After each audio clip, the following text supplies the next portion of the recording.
Vamos a hablar ahora de pisos protegidos. Damos la bienvenida a Ignacio Cuoto Casals, abogado especialista en Derecho Inmobiliario. No sé si lo estoy diciendo bien. Muy bien, perfectamente. Bienvenido. La polémica en torno a Ramón Espinar y esa vivienda de protección que vendió con, en teoría, una plusvalía, pues ha generado mucha polémica estos días. Y entonces la primera pregunta que nos hacíamos es si se puede vender una vivienda a un precio diferente al marcado por la comunidad o por la legislación. No sabemos cómo funciona muy bien. Pero vamos a ver, hasta que no pasan los años de duración de la protección de la vivienda, el precio por el que se puede vender esa vivienda, en todo caso, es el precio legal máximo que marca en este caso la Comunidad de Madrid. Que en su caso fue legal. Vamos a ver, por lo que de los datos que hemos manejado todos, que no dejan de ser los datos que ha ofrecido el propio interesado, el señor Espinar, pero lo hemos podido ver en los distintos medios de comunicación que se han hecho eco de esta noticia, partiendo de la polémica levantada el día 2 de noviembre por la cadena SER. Parece ser que el ITER pudo estar dentro de la legalidad desde el punto de vista de la vivienda protegida. Es decir, si la pregunta es si la venta fue legal, bueno, partiendo de esos hechos, el resumen es que este señor accede a una cooperativa de viviendas, cuestión importante sobre la que ahora me referiré, cuestión importante, accede a una cooperativa de viviendas en el año 2007. Posteriormente, en marzo de 2010, se adjudica definitivamente la vivienda en un documento público, en una escritura pública otorgada ante un notario, y en agosto de ese mismo año, del año 2010, solicita la autorización pertinente a la Cooperativa de Madrid para poder vender esa vivienda al precio legal máximo que establece la Comunidad de Madrid, que se lo otorga el 8 de noviembre. Bien. Claro, parece ser en apariencia, por tanto, que desde el punto de vista de la vivienda protegida se han cumplido los requisitos, porque este señor solicita vender la vivienda, la Comunidad de Madrid se la autoriza, con lo cual ya está implícita o explícitamente renunciando a la autorización al derecho de tanteo o el posterior de retracto que podría tener la Comunidad de Madrid para adquirir al mismo precio esa vivienda, y además parece ser que la diferencia de ese precio entre 146.000 números redondos que compró la vivienda y los 176.000 que la vende, pues podría estar dentro de esos parámetros. Hay una simple cuestión aquí que yo creo que es importante, y es que la irregularidad, podríamos decir que se manifiesta en el hecho en que él adquiere la vivienda, se la adjudica definitivamente, pero no la llega a ocupar nunca, cuando la obligación hubiera sido que la hubiera ocupado al menos durante un año. Lo que pasa es que la trascendencia jurídica de eso pues es relativa. Yo el enfoque donde creo que habría que ponerlo en este caso es, como decía al principio de la intervención, en la naturaleza de la vivienda como promovida por una cooperativa de viviendas. ¿Y por qué digo esto?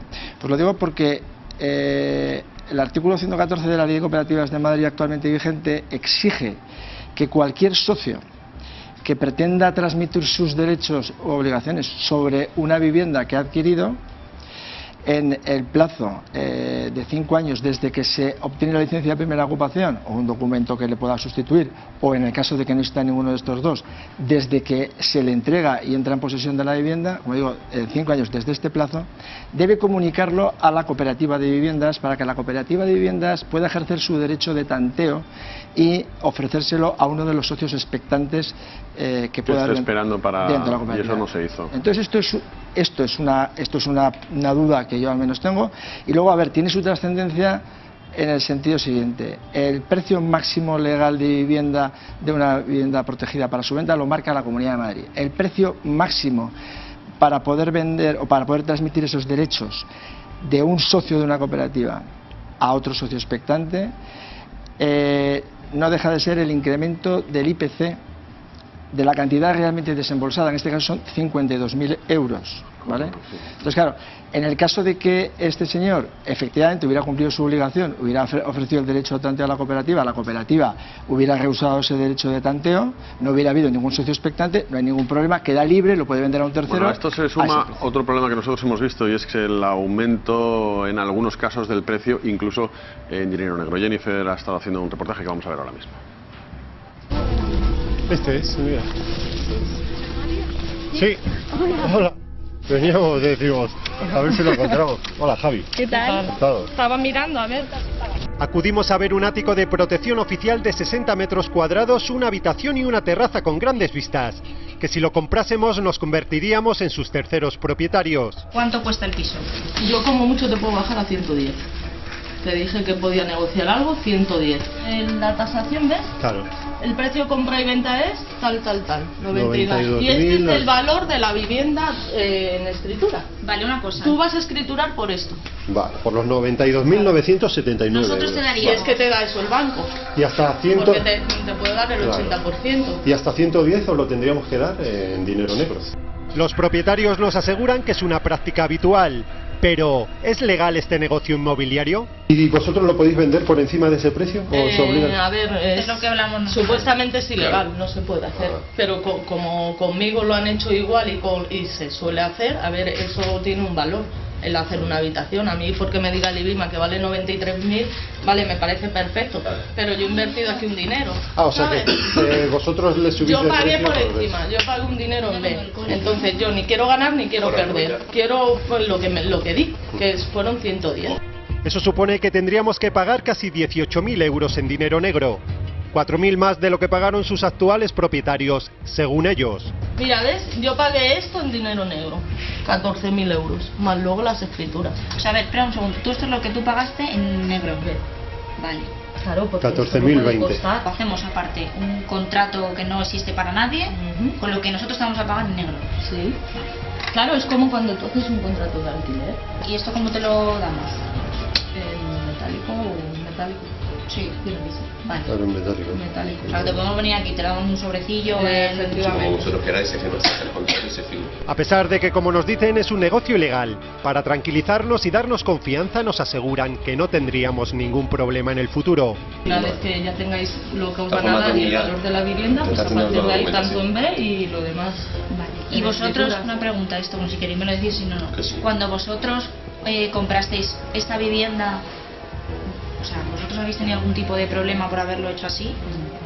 No, date cuenta que María, religiosamente nuestra cuota de hipoteca. Estos contratos son para nadie, sí. Son cosas vuestras y nuestras. Si me la señalizan o me la señalizáis o lo que sea, hay que esperar a que a mí me autoricen la venta. Claro, no, que sea, las cosas de O sea, palacio que van me despacio. den al final. ¿Quién te Eso tiene sí. que autorizar la venta? En la Comunidad de Madrid. Bueno, pues ahí está, una compra con dinero negro. Sí, pero además claramente y muy fácilmente. Decían que ellos ya lo habían hecho. ¿Esto ocurre mucho? ¿Veis muchos casos de este tipo de...? Bueno, ¿O no llegan ver, a denuncia? No deja de ser una práctica que es habitual, lo hemos visto ahí, y no es una práctica aislada. Entonces, bueno, pero bueno, también depende un poco de la seriedad de la persona que está detrás de la compraventa, ¿no? O de la empresa, o de, en fin. ¿Eso está sancionado o penado de qué forma, una compra así con dinero negro? Bueno, una compraventa con dinero negro, evidentemente, en el momento en que la agencia tributaria detecta que esto ha sucedido, pues primero regulariza, luego hay que observar si hay un blanqueo de capitales, es decir, a ver, no es una cuestión simple. ¿La sanción es para ambas partes? La sanción sería para ambas partes. Las dos partes. Sí, sí. ¿Y la sanción puede ser el 100% del dinero pagado en negro? Depende del expediente de regularización que abriera la agencia tributaria. Depende, en fin, que podría llevarse a cabo de determinadas maneras y eso implicaría pues una sanción u otra. Sí, yo quería preguntarle si la sanción puede ser mayor por el hecho de que se trate de una vivienda protegida. Digo, el hecho de pagar en negro una parte de esa vivienda, al ser dinero público, diríamos, lo que está detrás, o una vivienda que está subvencionada de alguna manera. No, es igual, ¿no? Que sea una transacción privada. Y otra cuestión es, en el caso que veíamos antes de Ramón Espinar, según se ha publicado, según datos de la comunidad, por lo menos eso ponían las informaciones, él comunicó a la comunidad que vendía el piso por 140.000 euros, cuando luego lo hizo por 175.000, si no me equivoco. Sí. ¿Ahí puede haber algún tipo de irregularidad en comunicar una venta por un precio y hacerla efectiva por otra? Perdóname, Ignacio Benjamín, antes de que contestes a la pregunta, que lo vas a contestar ahora, vamos a ver qué tipo de vivienda de protección es de las que estamos hablando, porque hay varias, Jennifer. Hay varios tipos de vivienda pública, como estamos viendo aquí. Está la vivienda de protección oficial, que son las promocionadas por entidades públicas y financiadas por entidades públicas o privadas, en las que hay que cumplir ciertos requisitos, tanto económicos como familiares, es decir, los que tengan, bueno, pues un sueldo mínimo o sean más en la familia. Luego están las viviendas de precio tasado, es decir, son las viviendas de protección oficial, pero con un precio ya fijado, un precio tasado. También ahí hay que cumplir unas condiciones tanto familiares como económicas. Y llegamos a las viviendas de protección pública, que estas son como una variante entre las dos primeras que hemos hablado. Y en estas son las que se adjudican mediante un sorteo o concurso. Aquí podríamos englobar un poco, Santi, el tema de Ramón Espinar, porque al final lo que ha pasado con esto es que es un precio fijado en el que se ha podido beneficiar de una cantidad de dinero superior. Y entonces esta vivienda sí correspondería a la de Ramón Espinar. Contestando la pregunta de Benjamín. Me preguntabas... Sí, él comunicó al parecer la venta en 140.000 euros a la Comunidad de Madrid y recibió autorización para esa venta, pero luego lo vendió en 175.000. ¿Qué ocurre ahí? Bueno, como antes decía, yo creo que nos movemos todos en el terreno de las declaraciones. Porque, no, sí, exacto. Porque a pesar de, las publicaciones. De que se ha difundido que había un expediente por ahí rondando, parece que nadie lo ha visto. Entonces, a ver, yo lo que he podido leer es que él solicita en agosto, vender su vivienda, que le ha costado 146.000 euros, y que en esa contestación el permiso de la comunidad autónoma le dice: oiga, usted lo puede vender hasta por 176.000 euros, precio máximo.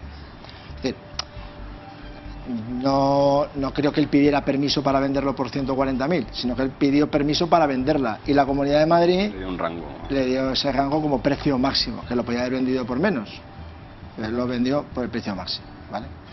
O sea que, anudándolo con lo que explicaba antes, si hubiera habido un socio expectante dentro de la cooperativa que hubiera querido acceder a esa vivienda, no lo hubiera podido vender por ese precio legal máximo, porque tendría que haberlo vendido por ese precio legal máximo, pero además también por el valor máximo que arrojará el resultado de aplicar el IPC a los desembolsos que él hizo, que consta que fueron de 52.000 euros, con lo cual la cantidad hubiera sido muchísimo menor de los 30.000. Pero que hubiera ganado. Bueno, hay otro tipo de viviendas públicas, en este caso en Tres Cantos, no son las que ha comprado Ramón Espinar, sino las que han comprado los fondos de inversión, en este caso Fondo Buitre, ¿no? Sí, nosotros hemos ido hasta Tres Cantos, hemos ido hasta las 1.000 viviendas. Se llaman así porque son viviendas de protección pública, que son una infinidad de viviendas que estaban vacías hasta ahora, Santi, porque se ha hecho con ellas una empresa privada y esto es lo que ha pasado. ¿Dónde estás? Ilusión, nervios, necesidad. Por fin un sueño de poder vivir aquí, a ver si al final sale todo bien y nos podemos quedar aquí en Tres Cantos. Hoy todo el día pensando en el sorteo, un nudo en el estómago y ya impaciente de que llegara.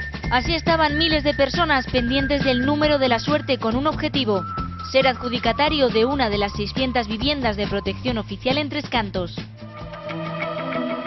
Y ahora están vacías. Estas más de 600 viviendas de protección oficial han dejado de ser una oportunidad.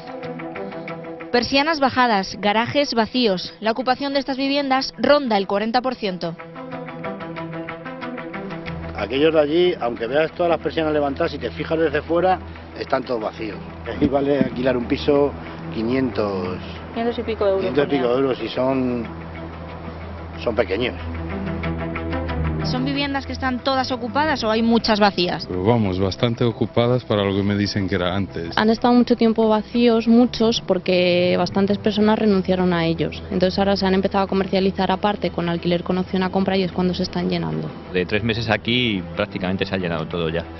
Las han sacado de alquiler y no han tardado nada en ocuparse. Los precios están bajando mucho. Nosotros que estamos aquí desde el principio, los precios eran abusivos para ser protección oficial. Yo me he tirado aquí 3 años y en el pasillo había 2 viviendas nada más. Mis hijos se cambiaron acá porque apareció la oferta hace 2 o 3 meses. Vosotros estáis ahora mismo, por así decirlo, en plena mudanza. Sí, estamos rellenando lo que es las viviendas que faltan, porque ahora mismo se está llenando y hay bastante trabajo. Se les da totalmente amoblado.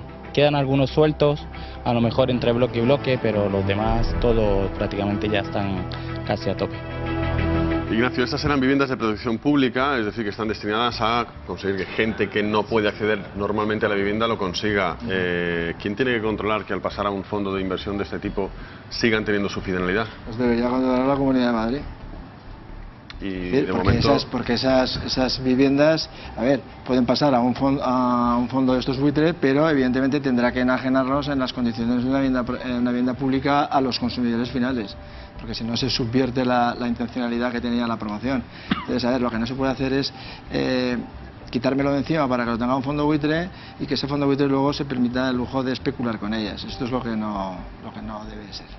El caso de estas viviendas concretamente, Santi, es que salieron mediante sorteo, X personas se las adjudicaron, pero esas personas las han rechazado. Es decir, una vez que llegaron a sus casas, vieron que estaban vacías, que no se le daban con ningún tipo de muebles, que eran muy pequeñas para lo que iban a pagar, entonces renunciaron a ellas, por eso estaban vacías hasta hace 3 meses. Porque el precio no era tampoco acorde Creían con que no era un precio razonable para lo que les estaban dando. Bueno, pues veremos qué es lo que pasa con estas casas. Al final hemos hablado mucho de vivienda protegida últimamente, hemos hablado casi más del caso de Ramón Espinar, pero también el caso de estas viviendas es alarmante, ¿no? Por la falta de funcionalidad. Evidentemente. De la funcionalidad que deberían cumplir. Hay más casos, están los casos de los que esos fondos buitres lo han comprado y han subido los alquileres de manera ilegal, y claro, esas personas que estaban pagando un alquiler social, al cambiar la titularidad les suben el alquiler y no lo pueden pagar, por lo tanto hay un enriquecimiento a costa de una inversión pública de todos los demás. O sea que... Bueno, pues muchísimas gracias a Ignacio Cuota por haber estado con nosotros. Jennifer,